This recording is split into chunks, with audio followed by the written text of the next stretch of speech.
Wondering how to get your first client? I've got you covered.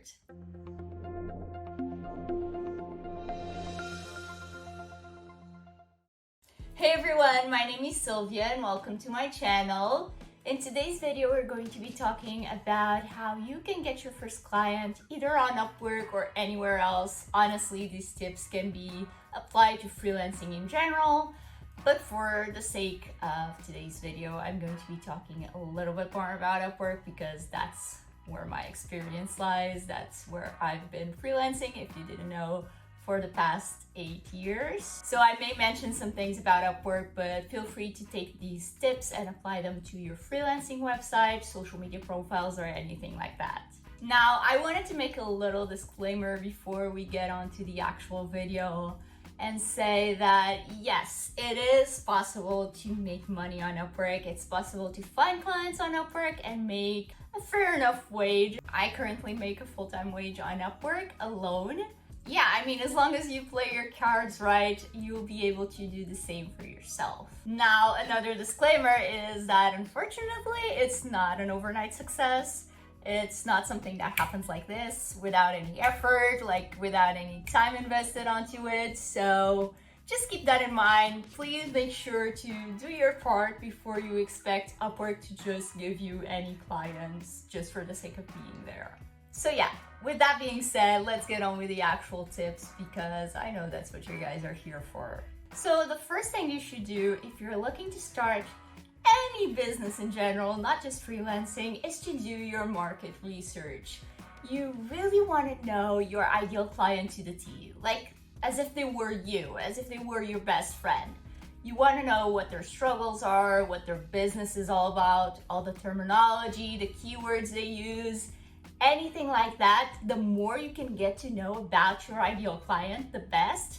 Let me know if you want me to make a full video about market research. I can definitely do that. But in sum, get to know your client the best that you can before you start anything. Now, the second tip that goes hand in hand with the first tip is to keep that ideal client in mind at all times, especially when you're writing your profile and your proposals. You really want to make sure that these two blocks of text, both your profile text and your proposals, are more geared towards your ideal client than about yourself. I know it can be super tempting to write your profile all about yourself, all about your accomplishments, all about your skills and everything like that. And while that still should be featured on your profile, you really want to bring it all back to the client. You want to relate it all back to the client's struggles and how those skills and those past experiences can help you help them even better.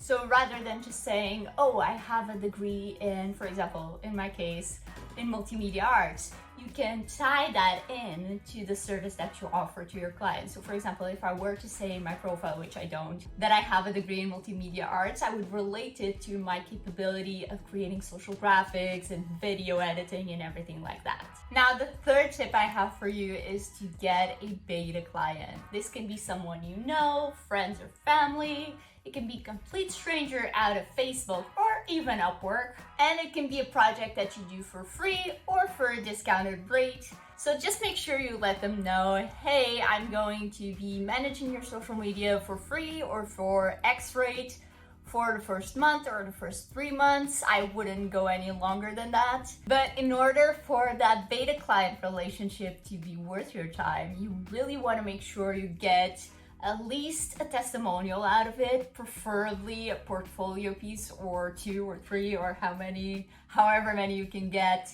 that then you can share onto your website, your Upwork portfolio, or even your social media.